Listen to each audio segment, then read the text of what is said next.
Բարև ձեզ սիրելի հայրենակիցներ, ձեզ հետ է Էդվարդ Անտոնյանը։ Ողջունում եմ ձեզ Տավուշի մարզից, Իջևան քաղաքից։ Այստեղ են գտնվում ոչ միայն Իջևանում, այլ Տավուշի մարզի մի շարք բնակավայրերում Հայաստանի Շնորհապետական կուսակցության ակտիվի հետ, կուսակցության նախագահ եւ վարչապետի տեխնացու Գուրգեն Սիմոնյանի գլխավորությամբ տարբեր բնակավայրերում հանդիպումներ ունեցանք, ներկայացրեցինք մեր ծրագրերը,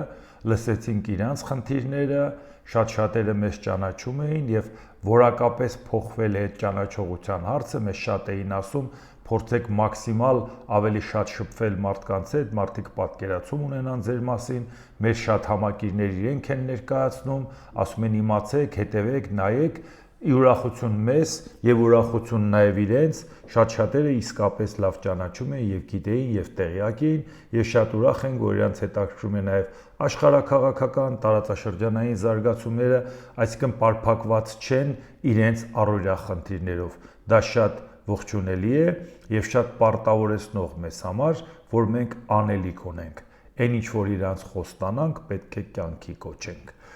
Եվ իհարկե ընտրությունների թեմային էլի կանդրադառնանք, բայց այն ինչ որ հիմա ես ձեզ կներկայացնեմ, սա նույնպես վերաբերվում է ընտրություններին։ Պետդումայի նախագահ Վյաչեսլավ Վոլոդին Եվրամիությանն անդամակցելու Հայաստանի ձգտման մասին խոսակցությունների ֆոնին, իսկ Եվրասիական տնտեսական միությունից դուրս գալը փորձագետների գնահատականներով սպառնում է Հայաստանի տնտեսությանը առնվազն 5 միլիարդ դոլարի կորուստով։ Փորձագետների գնահատականներով ԵԱՏՄ-ից Հայաստանի դուրս գալը կարող է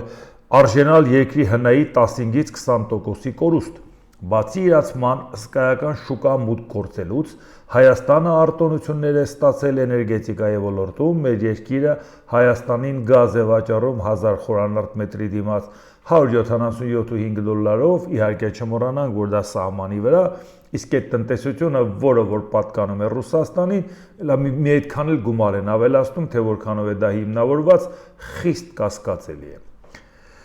Այդ նույն ժամանակ Եվրոպայում գինը կազմում է 633 դոլար 1000 խորանարդ մետրի դիմաց, Հայաստանի արտահանման 25%-ը բաժին է ընկնում Ռուսաստանին, նշել է Պետդումայի նախագահ։ Սա միայն մակերեսային պատկերն է, կորուստներն ավելի շատ են լինելու եւ դրանցից ամենևին ոչ բոլորն են առնչվում ֆինանսներին, հայվելել է Վյաչեսլավ Վոլոդինը։ Հիմա հասկանանք, ինչ է իրականում տեղի ունենում ընտրություններից առաջ։ Վյաչեսլավ Վոլոդինը հրաշալի հասկանում է, որ Նիկոլ Փաշինյանը մեզ Եվրոպա չի տանում։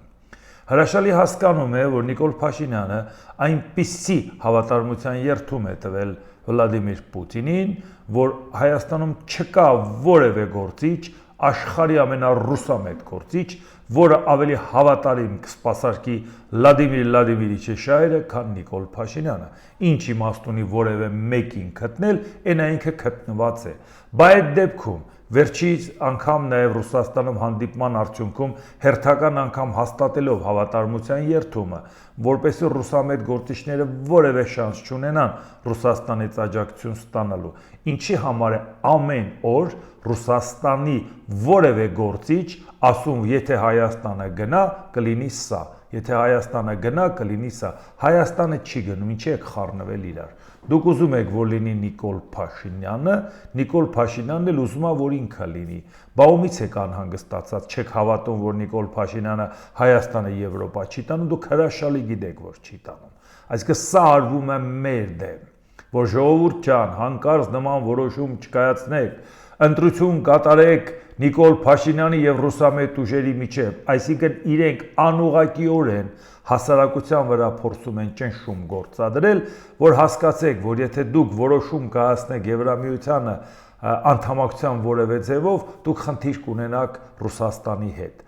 Այսինքն դրանով իսկ իրենք ցույց են տալիս ոչ թե Նիկոլ Փաշինյանի դեմ են խոսում, դրանով իսկ իրենք ցույց են տալիս, որ իրանք պաշտպանում են Նիկոլ Փաշինյանի տեխնատությունը, այնպես ինչպես Ալիևը, այնպես ինչպես Էրդողանը, որովհետև Նիկոլ Փաշինյանի պարագայում ընդհանրապես վտանգված չէ, որ Հայաստանը ԵԱՏՄ-ից դուրս կգա կամ Ռուսաստանի հետ կվերանայի մեծ պայմանագիր է կամ որևէ այլ պայմանագիր կամ այլ պայմանավորվածություն։ Բայց մենք պետք է ուղղակի հիասթափեցնենք Ռուսաստանին եւ պետք է ասենք հստակ ձևով Հայաստանը ինքն է որոշելու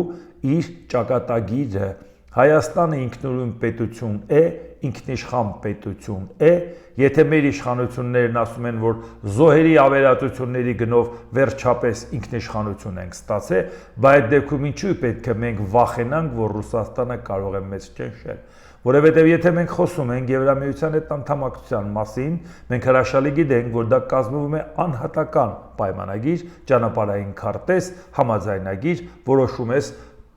քայլ առ քայլ որոշում է, սա տնտեսական ուղղվածությունն է, սա քաղաքականն է, սա ժողովրդավարության մակարդակն է, որովհետև մենք շատ լավ գիտենք, որ Եվրամիությունը ընդհանրապես եվրոպական մաքսային միություն չէ,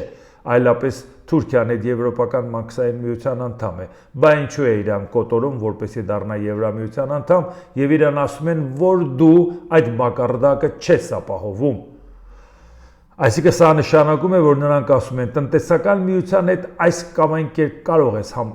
գործ ունենալ, բայց մոռացի, որ դու քո որակով կարող ես դառնալ Եվրամիության անդամ։ Սա ինչի մասին է խոսում։ Սա խոսում է այն մասին,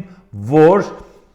Հայաստանի հետ կապված այս խնդիրները առաջանալու պարագայում ամեն ինչ անում են, որ Հայաստանի ապագան լինի այն, ինչպես իրանք որոշեցին։ Այս տասնամյակների ընթացքում Ռուսաստանի ֆորպոստ լինի, այս տասնամյակներից հետո էլ 2021 թվականի ընտրությունների արդյունքում ռուսամետ իշխանություն ունեինք եւ ռուսամետ ընդդիմություն, իսկ հասարակության կեսից ավելին երկրի ապագան պատկերացնում է Եվրամիության կազմում։ Եթե Ռուսաստանը մեզ կասի, որ դուք, եթե հայտ ներկայացնեք, մենք ձեր նկատմամբ սանկցիաներ կկիրառենք, հարց է առաջանում, իսկ ով է ասում, որ եթե ժամանակացույցը կազմելու մեջ Ռուսաստանի ստեղծած դժվարությունների կոմպենսացիայի հարցը մենք չենք կարող լուծել Եվրոպայի հետ։ Այդ ինչ խնդիրների պատճառով կարող է դա առաջանալ։ Ռուսաստանը նույն շանտաժն անում է Եվրոպային։ Եթե դուք աջակցեք Ուկրաինային, դուք խնդիր կունենաք, եւ մենք գազի գինը կբարձրացնենք, նավթի գինը կբարձրացնենք, հռհռում էին, ասում էին, ձմեռը դուք տեսեք ինչի առաջ կկանգնեք եւ ինչ խնդիրներ կունենաք, բայց ձմեռը եկավ, մարդիկ ասեցին, մենք կպայքարենք հանուն մեր անկախության, մենք կպայքարենք, որ այդ կախվածությունը չունենանք Ռուսաստանի նավթից ու գազից, եթե պետք լինի ուրիշ տեղից խողովակաշարեր կքաշենք, եթե պետք լինի մի քիչ խնայողության ռեժիմ կօգտագործենք, բայց կանկախանանք։ Ընդհանրապես ձմեռը անցավ, Եվրոպան դիմացավ, դրանից հետո Ռուսաստանն ընկել է Եվրոպայի ոտքերը, ասում է, բա ինչի ինձանից նավթ ու գազ չեք ստանում, չէ որ ես պատրաստ եմ ձեզ շատ հարմար գնով տալ։ Այն ինչ գնով, որ Ռուսաստանը հիմա առաջարկում է,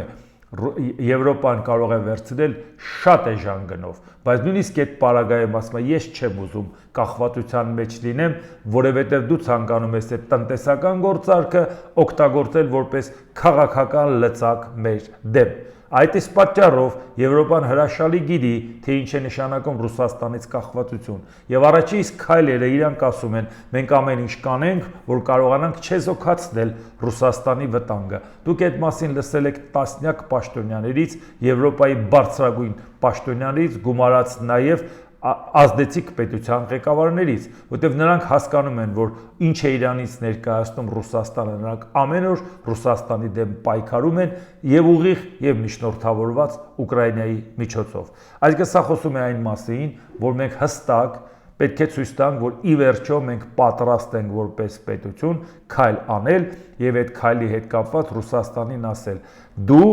փորձեցիր այդ լծակներն օգտագործես։ Մեկ անգամ եւս հիշենք այն ինչ տեղի ունեցավ աշխարհի հետ, երբ որ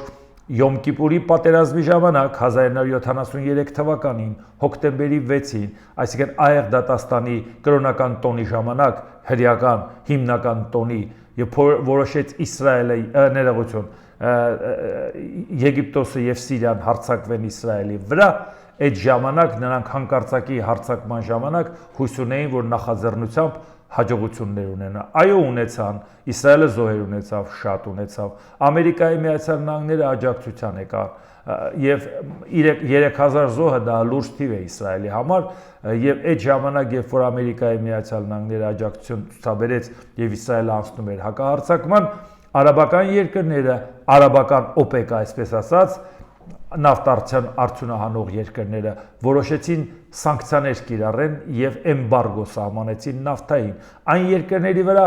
որոնք աջակցում էին Իսրայելին ընդդեմ Սիրիայի եւ Եգիպտոսի։ Դա է Կանադան, Միացյալ Նահանգները, Եվրոպայից Մեծ Բրիտանիան եւ Նիդերլանդները եւ Ճապոնիան։ Չնայած որ Եվրոպայում շատ երկրներ տուժեցին, մենակ չտուժեցին նրանք, ովքեր չստացան, որտեղ եթե Եվրոպայում դեֆիցիտ եղավ, շատերին դա վերաբերվեց։ 6 ամիս հազիվ կարողացան իրան ձգեն այդ էմբարգոն, բայց դա դարս եղավ Եվրոպային եւ Միացյալ Նահանգներին, որ չի կարելի թույլ տալ, որ իրանք նավթային շանտաժով ստիպեն իրենց հետ հաշվի նստել։ Եվ ինչ տեղի ունեցավ, դրանից հետո Միացյալ Նահանգները եւ Եվրոպան որոշեցին, որ միասնական չպետք է լինեն արաբական երկրները, սկսեցին բանակցություններ վարել Եգիպտոսին սկզբից իրանցով արեցին, հետո Հորդանանին իրանցով արեցին, որոշ երկրներին ճնշեցին, որոշ երկրներն պատերազմի ժամանակ ներքաշեցին պատերազմի մեջ եւ մտան եւ իրանց վերահսկողությունը սահմանեցին այդ երկրների նավթային արտահանումների եւ արդյունահանման նկատմամբ եւ հասկացան, որ արաբական երկրները հուսալի գործընկեր չեն եւ խորհրդային միության նավթային ծավալները ավելացրեցին։ Բայց երբ որ օդից Խորհրդային միությունից Ռուսաստանը, որը ժառանգորդն էր, այդպիսի հսկայական ծավալներ էր ստացել որպես հուսալի գործընկեր արևմուտքի համար, հանկարծ որոշեց օկուպացնել Ղրիմը, որի պատճառով սանկցիաներ կիրառեցին Ռուսաստանի նկատմամբ եւ նա համարեց այնպիսի կախվածություն ունեն, ինչ ուզենա կպարտադրի Եվրոպային եւ դուք տեսաք հերթական անգամ երկնքից ընկած այդ հաջողությունից արաբների սխալների պատճառով այդ հաջողությունից չօգտվեց Ռուսաստանը եւ փորձեց շանտաժանել։ Հիմա Ռուսաստանի ծավալները պակասացրեցին, ինչքան էլ փորձի ինքը վաճառել Չինաստանի, Հնդկաստանի վրա, ի վերջո անվերջանալի չեն նրանց ծավալները, իսկ նրանց միջոցով սանկցիայի տակ նավթը որոշի վաճառել, դա էլ լուրջ խնդիրներ է։ Բացի դրանից նա ինչքան էլ վաճառի, շատ ցածր գնով է վաճառում։ Գինը ինչքան էլ բարձրանա, միջնորդները նես թվեր են դնում։ Շահույթները Ռուսաստանը չի ստանում, այլ ստանում են այդ միջնորդ ընկերությունները։ Այլապես կհրաժարվեն Ռուսաստանից ստանալ։ Հիմա արդեն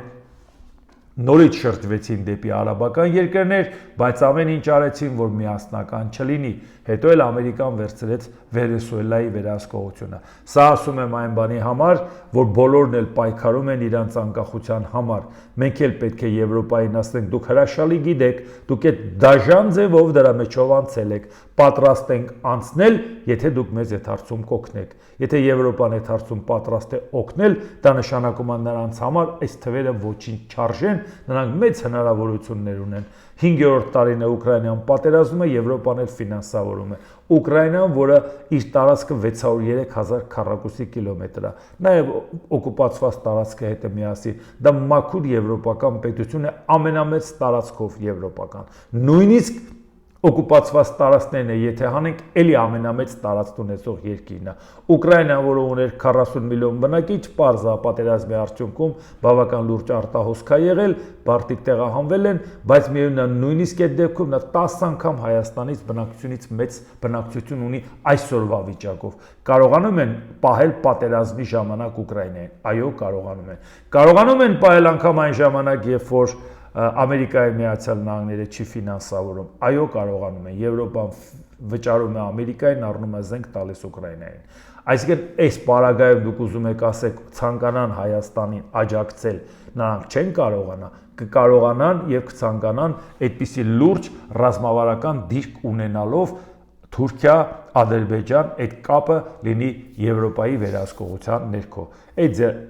պատկերացած թրիքն էլ ուրիշ տեսք կունենա, մեզ համար շատ բարենպաստ եւ այլ եւ այլ։ Այսինքն դրա համար ես ուզում եմ, որ դուք հստակ պատկերացնեք, որ դրանով մեր հասարակությանը չեն վախեցնելու ու չեն կոտրելու։ Մենք էլ Հայաստանում ապրում ենք, մենք էլ այդ նույն խնդիրների մեջ ենք, մենք էլ այդ նույն դժվարությունները պատկերացնում ենք եւ դրա տակ պատրաստ ենք մտնել։ Եթե չէ, ամեն անգամ Ռուսաստանից կախվածությունը պետք է մեծանա, որտեղ Ռուսաստանը պետք է մտածի Հայաստանը հուսալի գործընկեր չէ։ Բերեք կախվածությունն ավելի շատացնենք։ Երբ որ 2004 թվականին ես իմ հրապարակային գործունեությունը սկսել եմ մի նպատակով, որ Հայաստանի ապագան Եվրոպան է, այն ժամանակ մենք այսքան մեծ կախվածություն Ռուսաստանից չունեինք։ Գնալով ավելի մեծացավ կախվածությունը։ Ամեն տարի ասում էին ժամանակ եք թե դրա մասին խոսել, եթե հիմա խոսենք Ռուսաստանը այս կանի, այն կանի, Լարսը կփագի եւ այլ եւ այլ։ Եվ անընդհատ մենք խորանում էր այդ կախվածությունը։ Երբեք մենք դրանից դուրս չենք գա, եթե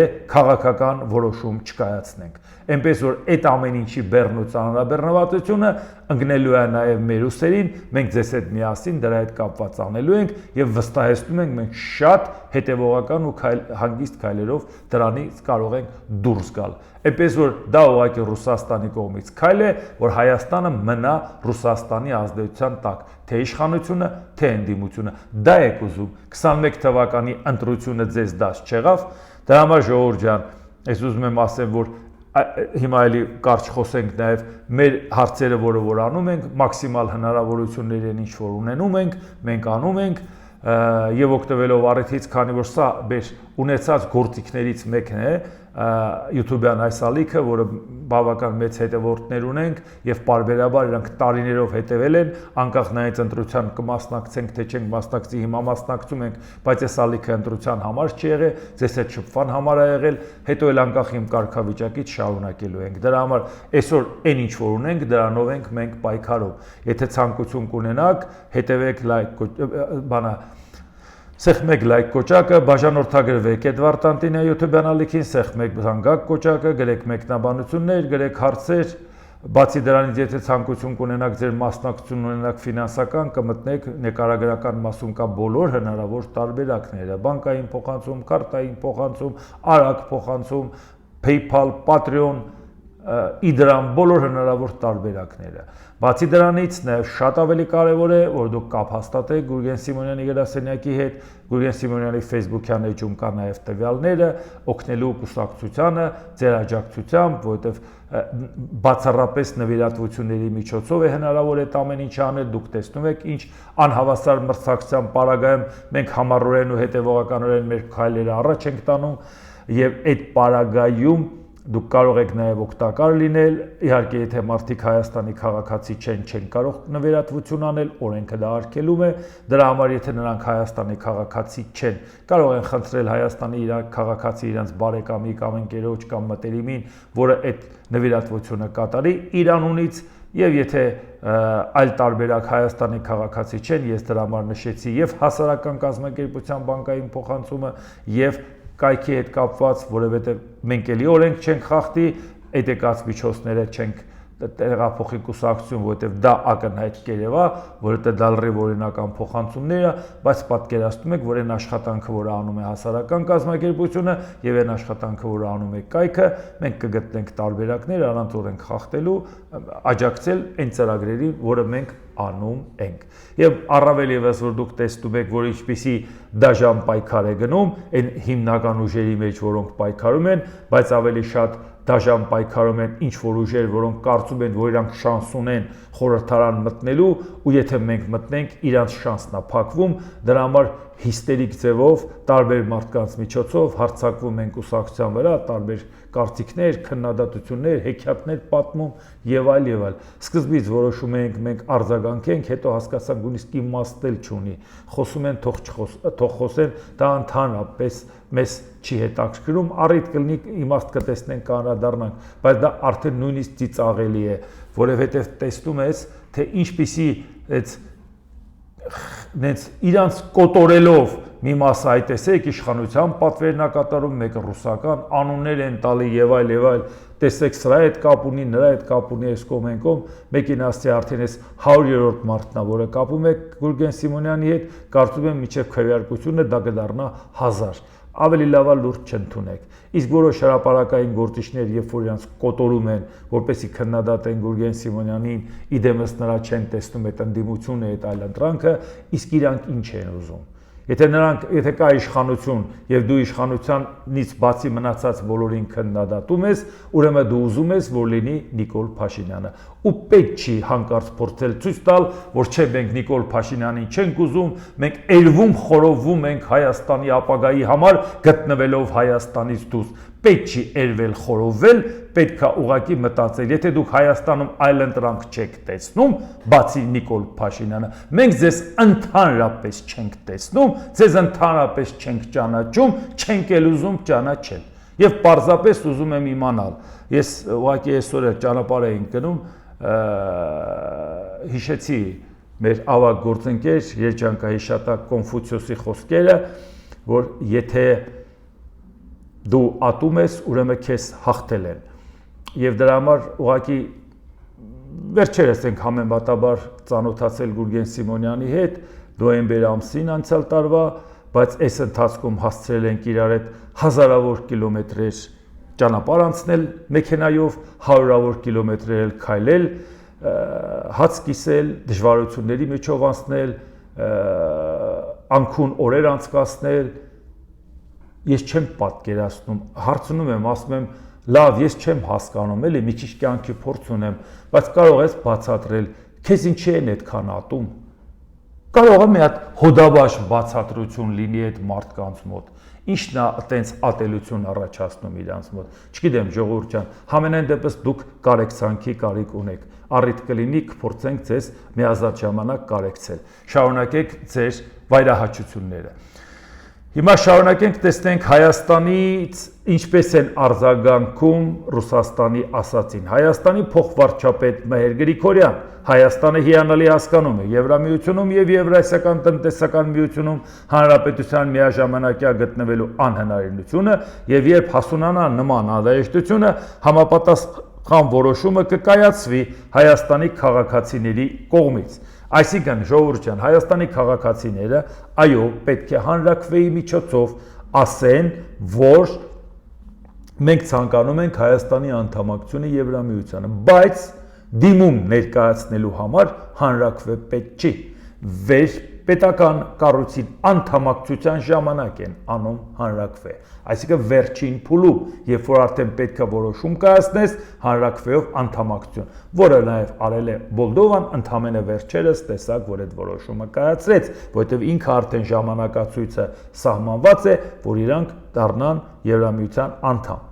Անդամակցության բանակցությունները վարվում են։ Հայաստանը ի սկզբանե հանրաքվե չպետք է անի դիմում ներկայացնելու համար, որտեղ դիմում ներկայացնելը դեռ անդամակցություն չէ, անդամակցության համար է պետք հանրաքվե, բայց քանի որ մեր իշխանությունները դեմ են այդ դիմումը գրելուն եւ նրանք գցում են ժողովրդի վրա, եթե ժողովուրդը կորոշի կանենք, իսկ ժողովուրդը ինչպես կարող է որոշել։ Ժողովուրդը կարող է որոշել այնպես, որ առաջիկա ընտրությունները, որը մի քանի օր հետո է, ձեր տված բավարար չափով ձայները հնարավորություն կտա ասել, որ ահա խնդրեմ, մեր ժողովուրդը սա է ուզում։ Եթե դուք ժողովրդի խոսքին եք ուզում հավատալ, խնդրեմ, հայտ ներկայացրեք։ Մենք կստանանք մեծամասնություն, հայտը կներկայացնենք։ Մենք չունենանք մեծամասնություն, բայց կունենանք ծանրակշիռ ներկայացվածություն, մենք կանենք ամեն ինչ, կասենք ոչ ձեզ ենք միանում, ոչ ձեզ ենք միանում, շատ եք ուզում ազգային համաձայնության կառավարություն, որտեղ ամեն մեկն ասում է, ով որ հաղթի, մյուսը երկիրը կործանելու է։ Մենք էլ ասում ենք, այս երկու կործանիչներին հանգիստ թողնենք, ձայն կտա Գուրգեն Սիմոնյանին եւ մենք կկազմենք կառավարություն։ Եթե նույնիսկ դրան չեք համաձայնվի, մենք կգնանք եւ խորհրդանում կներկայացնենք մեր տեսակետները, այդ հարթակը կօգտագործենք, վաղը մյուս օրը հանրաքվեի համար կհավաքենք բավարար չափով ստորագրություն, որպեսզի պարտադրենք իշխանությանը դիմում գրի։ Հանրաքվեի անհրաժեշտությունը չէր լինի, եթե իշխանությունը այդ դիմումը գրեր։ Իշխանությունը այդ դիմումը գրելու ցանկություն չունի։ Ուրեմն հանրաքվեի անհրաժեշտություն կլինի, բայց մինչև հանրաքվեն ձեր քվեարկությունը համապատասխան ուժի օգտին այնա համարեք հանրաքվե, էլ ինչի ենք սպասում մի հատ էլ լրացուցիչ հանրաքվե անելու համար։ Եվ շարունակենք, տեսեք ինչն է։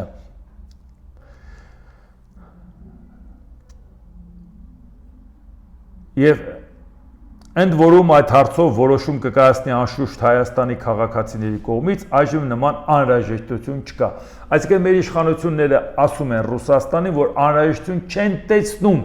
որպեսզի հանրակրվե անեն, այսինքն իրանք ցանկություն չունեն այդ քայլը անեն, բա դուք ինչու եք ձեզ կոտորում։ Եվ շարունակությունը միաժամանակ Գրիգորյանը ուշադրություն է հրավիրել այն հանգամանքի վրա, որ Հայաստանը ԵԱՏՄ-ի իրավանդամ է, կառուցողական համագործակցություն է վարում լիարժեքորեն, մասնակցում է քննարկումներին եւ բոլոր որոշումների ընդունման գործընթացներին։ Այսինքն մենք լիիրավանդամ ենք, էտու մեկ ԵԱՏՄ-ից հանում։ Մենք լավ էլ աշխատում ենք եւ լիարժեք ներգրավված ենք դրա մեջ։ Ահա իշխանության կարծիքը, իշխանության պատասխանը Ռուսաստանին։ Իսկ ինչ է, սրանով իշխանությունը Ռուսաստանին հակադարձեց կամ տեղը դրեց, չէ, ասեց Ժողովուրդ ջան, ինչ եք խառնվել իրար, մենք գնալու ցանկություն չունենք, իսկ մենք ունենք, մեր հասարակության ճնշող մեծամասնությունը ունի, եւ դա կախված է ձեր ընտրությունից։ Հիմա անցնենք տեսնենք ինչ է կատարվում աշխարհակաղակական զարգացումները, որոնք ուղղակիորեն առնչվում են նոր աշխարհակարգի հետ կապված ինչ տեսք կունենան, դրանով պայմանավորված է թե մեր երկրի ապագան ինչ տեսք կունենա։ Դուք լավ գիտեք, որ առաջիկա ընտրությունները ոչ միայն մեր մոտ, այլև բոլոր երկրներում, որոնք տեղի են ունեցել վերջերս, արտաքին քաղաքական կոմպոնենտը եղել է գերակշռող։ Ոչ մեկը առաջնահերթությունը չի տվել, ով ավելի լավ սոցիալական ծրագիր ներկայացրե։ Դա վերաբերվում է թե եվրոպական երկրներին, թե Միացյալ Նահանգներին, թե հետխորհրդային երկրներին, որովհետև Ուկրաինական պատերազմից հետո կտրուկ փոխվել է աշխարհակաղակական իրավիճակի հետ կապված վերաբերմունքը, ում կողմից է։ Բալանսավորված քաղաքականություն ասելը, փորձել անհամատեղելին համատեղել, պարզապես մեղմ ժպիտ է առաջացնում, նույնիսկ քննադատության խնդիրն արդեն մի կողմ է դրվում, որտեղ դա հնարավոր չէ։ Այդքան հակասող շահերը մեկտեղես էնել ոչ միայն Հայաստանում, այլ ընդհանրապես նաև Սյունիքում, որը նաև իր մեջ վտանգ է պարունակում։ Դրա համար հիմա տեսնենք Միացյալ Նահանգների նախագահ Դոնալդ Թրամփը խոստովանել է, որ կարող է վերացնել չինական ընկերությունների վրա իրանական նավթ գնելու արգելքը։ Ես որոշում կկայացնեմ առաջիկա մի քանի օրերի ընթացքում, մենք իրականում քննարկել ենք դա լրագրողներին, ասել է ԱՄՆ նախագահ պատժամիջոցների հնարավոր վերացման վերաբերյալ։ Այսինքն տեսնում եք, որ Չինաստանի հետ Դոնալդ Թրամփը չկարողացավ Չինաստանին ճնշել, մեկուսացնել, ինքը դա սկզբից այդ կարծիքը ուներ, հիմա փորձում է սիրաշահել, որովհետև հիմա արդեն ինքը խնդիր ունի։ Եթե Իրանի հարցը չի էլ կարողանում լուծել, գոնե ցանկանում է Չինաստանի միջոցով պայմանավորվածության արդյունքում Իրանի հարցը լուծել, ցույց տա, որ դե ինչ իմաստ ունի հարձակվենք, ինչ իմաստ ունի նոր հարձակում սկսենք, եթե ոնց որ թե կարող ենք պայմանավորվել։ Բայց արդյունքում Դոնալդ Թրամփը խնդիրը չլուծեց եւ Ամերիկայի շահերին բավական ծանր հարված հասցրեց եւ նաեւ հեղինակությանը Միացյալ Նահանգների, որովհետեւ պետք չէր այդքան կարեւորել Չինաստանի դերակատարությունը։ Չինաստանը այնպիսի հզոր պետություն է, որ հաշվի չնստել չես կարող, բայց այդպես դիրքերը զիջես Չինաստանին ուղղակի արդարացված չէ։ Իսկ հիմա տեսնենք Գերմանիայի կանցլեր Ֆրիդրիխ Մերցը ԱՄՆ նախագահ Դոնալդ Թրամփի հետ քննարկել է Իրանի եւ Ուկրաինայի հարցերը։ Ես լավ հեռախոսազրույց ունեցա նախագահ Դոնալդ Թրամփի հետ Չինաստանից վերադառնալուց հետո։ Մենք միակարծիք ենք, Իրանը պետք է հենց հիմա նստի բանակցությունների սեղանի շուրջ։ Այն պետք է բացի Հորմուզի նեղուցը, Թեհրանին չպետք է թույլատրվի միջուկային զենք ունենալ։ Մենք նաև քննարկել ենք Ուկրաինայի համար խաղաղ լուծում գտնելու հարցը եւ համակարգել ենք մեր դիրքորոշումները Անկարայում կայանալիք ՆԱՏՕ-ի գագաթնաժողովից առաջ։ ԱՄՆ եւ Գերմանիան ուժեղ գործընկերներ են ուժեղ ՆԱՏՕ-ում, գրել է Գերմանիայի կանցլեր Ֆրիդրիխ Մերցը։ Այն որ Գերմանիան բավական լուրջ դերակատարություն ունի Եվրոպայում կասկածից վեր է, այն որ Գերմանիայի նկատմամբ կար անվստահություն հաշվի առնելով առաջի եւ երկրորդ համաշխարհային պատերազմում նրա դերակատարությունը, այն որ շատերը այո կասկածամտություն ունեն նույնիսկ այսօրվա նրանց դաշնակից գործընկեր Ֆրանսիան եւ Մեծ Բրիտանիան, երբ որ Գերմանիայի միավորվելու հարցում խորհրդային միությունն էր միջնորդում, մի անհանգստացեք Գերմանիան որ վերամիավորվի իդեմս ձեզ չի լինելու։ Այս սերտ համագործակցությունը, որ դուք տեսնում եք Գերմանիա, Ֆրանսիա, Բրիտանիա, պարզապես նրանք ովքեր այդ ժամանակները չեն հիշում, ասենք որ շատ լուրջ կասկածամտություն ուներ Ֆրանսիան եւ Մեծ Բրիտանիան Գերմանիայի հետ կապված։ Եվ հիմա իրանք են խնդրում, որ Գերմանիան զինվի, իրանք են խնդրում, որ Գերմանիան աջակցի։ Իսկ Գերմանիան ունի ամենամեծ բնակչությունը եվրոպական երկրների մեջ եւ ամենամեծ համախառն ներքին արդյունքը։ Պակասում է ռազմական հզորությունը ավելացնելը, որի համար էլ իրան խնդրում են։ Այսինքն Գերմանիան շատ լավ էլ հասկանում է, որ ինքը լուրջ դերակատարություն է ստանձնել, նույնիսկ Միացյալ Նահանգներն ասում է, ինչ որ զինվորների քանակություն Գերմանիայից կհանենք, դա ընդհանրապես Գերմանիայի համար որևէ ազդեցություն չի ունենալու վնասի առումով, բայց Գերմանիան էլ է հասկանում, որ այո, ՆԱՏՕ-ն չի կարելի փլուզել, Գերմանիան էլ է հասկանում, որ միասնական արևմուտք պետք է լինի, որ այդ հարցում եւ շատ ողջունելի է, որ Գերմանիայի կանցլերը այո, չի խոսում հակասություններից Միացյալ Նահանգների հետ, այլ խոսում է շահերը համադրելուց։ Եվ դա շատ օգտակար է, ինչքան ուզում եմ մենք մտածենք, որ Դոնալդ Տրամփի քայլերը չեն բխում իրական արևմտյան քաղաքականության շահերից, այնուամենայնիվ նույնիսկ վատ երազում չի կարելի պատկերացնել, որ Միացյալ Նահանգներն ու Եվրոպան պետքա հակամարտության մեջ լինեն։ Դա Աստված, որ լեզու գտնեն եւ Գերմանիայի պես ազդեցիկ պետությունը իր միջնորդական առաքելությամբ հանդես գա, ոչ թե հակամարտության ու սրելու։ Բարեբախտաբար Գերմանիայի պարագայում դա ավելի բնական է, որովհետեւ տեղից բնական դաշնակից է Միացյալ Նահանգների համար Մեծ Բրիտանիան եւ Մեծ Բրիտանիան ցույց է տալիս, որ շատ հարգում ենք քեզ, բայց եվրոպական համընդհանուր ծրագրերն ավելի կարևոր են եւ փառքոպատիվ Քիր Ստարմերին, որին իհարկե իր երկրում լավ չեն գնահատում, հասկանալի է, որովհետեւ նրանք այլ արժեքներով են առաջնորդվում, մենք հայացք ունենք Հայաստանից, մեր պարագայում լրիվ այլ ձևի ենք նայում նրա աշխարհակաղակական դերն ու կշիռը։ Իտալիայի պարագայում էլ նա բնական դաշնակից է Տրամփի հետ, ոչ թե Միացյալ Նահանգների, որովհետև Ջորջը Մելոնին ուղղակի լավ հարաբերություններ ունի Տրամփի հետ։ Եթե ինքը այդ միջնորդական առաքելությամբ փորձել է ինչ-որ բան անել, կարող է մտածել, որ դե գիտես, այնուամենայնիվ Ամերիկայի կողմից էլ կարող է հանդես գա, բայց երբ որ Գերմանիան նման առաքելությամբ հանդես գալի, դա շատ ավելի արդյունավետ է, շատ ավելի որակով։ Կհետևենք զարգացումներին։ Ռուսաստանի Դաշնության արտգործնախարարի տեղակալ Սերգեյ Ռյաբկով որևէ հովանոց չի փրկի նրանց, ովքեր իրենց բորբոքված ուղերներում երազում են Ռուսաստանի դեմ հաղթանակի մասին։ Մենք մարդիկ ենք, որոնք ապրում են ոչ թե հեքիաթների, ապատրանքների ու ուրվականների աշխարհում, այլ պատասխանատու մարդիկ են, որոնք զբաղվում են ռազմական անվտանգությամբ, սեփական շահերի ապահովմամբ, այնպես որ մեր ժողովուրդը, մեր մարդիկ վստահ լինեն, որ իրենց ոչինչ չի սպառնում եւ որ որևէ մեկի բորբոքված ուղեղում, որտեղ պատկերվում են մեծ Ռուսաստանի նկատմամբ հաղթանակը, չթվա թե հիմա այն պահն է, երբ կարելի է փորձել սեփական ուժերը, նրանք կստանան իրենց հասանելիքը։ Ինչպես տեսնում ենք, Ռուսաստանի սպառնալիքը ուղղակիորեն վերաբերվում է Եվրոպային, ոչ թե Միացյալ Նահանգներին, Ռուսաստանը այդ կշիռը չունի Միացյալ Նահանգներին սպառնա, նույնիսկ եթե Դոնալդ Տրամփը լավ էլ իրենց շահերով է առաջնորդվում, նրանք լավ են հասկանում, որ Ամերիկայի հետ կատակներ անել չի կարելի։ Տրամփը այսօր կարող է մի բան ասել, վաղը կարող է ուրիշ բան ասել եւ նաեւ Ռուսաստանին դեմ խոսել։ Տրամփը կարող է կաշկանդված լինել առաջիկա ընտրություններով նոյեմբերի 3-ի Ստորին պալատի ընտրությունները, որը 2 տարին մեկ է լինում, նոյեմբերի 3-ին է լինելու եւ Սենատի ընտրությունները, վերին պալատը, այսինքն որն էլ 6 տարին մեկ է ընտրությունները, ամեն 2 տարին մեկ լինում է 1/3-ով ռոտացիա։ Իսկ դա կարող է էականորեն փոխել Դոնալդ Տրամփի հնարավորությունները, եթե մեծամասնություն ունենան դեմոկրատները։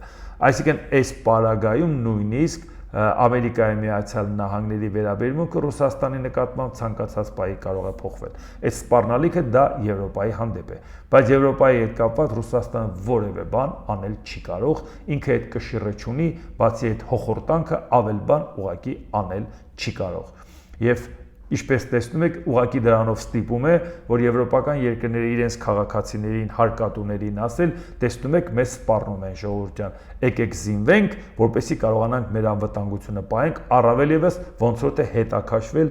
Ամերիկան Եվրոպայից։ Մենք ավելի հզոր ենք, մենք ունենք Ամերիկայի Միացյալ Նահանգներից ավելի շատ բնակիչ, եթե ամենահամեստ հաշվարկով նայենք 450 միլիոն բնակիչ ունի Եվրամիությունը, Ամերիկայի Միացյալ Նահանգները 340 քանից, իսկ եթե գումարենք մի 60 միլիոնից մի քիչ ավել էլ Մեծ Բրիտանիան, որը Եվրամիության անդամ չի, բայց եվրոպական ծրագրերի ներգրավված պետություն է, նրանց հնարավորությունները Միացյալ Նահանգներից փոքր չէ։ ուղղակի իրանք պետք է քաղաքական որոշում կայացնեն եւ իրանք անվտանգային խնդիրները լուծեն։ Այդ դրանից հետո Միացյալ Նահանգները լավ էլ Եվրոպայի հետ բարեկամական հարաբերություն կունենա։ Հիմա ինքը կարծում է, որ Եվրոպան Իրանից կախում ունի, մի քիչ էլ ուզում է ուրիշ ձևի Եվրոպայի նկատմամբ վերաբերմունք ունենա, որ պահին հասկանա, որ կախում չունի, կստացվի նույն պատմությունը, ոնց որ Ռուսաստանը Եվրոպային ասում էր կախում ունես ինձանից, ոնց ասենք այնպես պետք է լինի։ Հիմա կարողանում է ասի, որ այդպես լինի, ոչ։ Նույնը լինելու է Միացյալ Նահանգների հետ, բայց միևնույնն է, մենք ցանկանում ենք, որ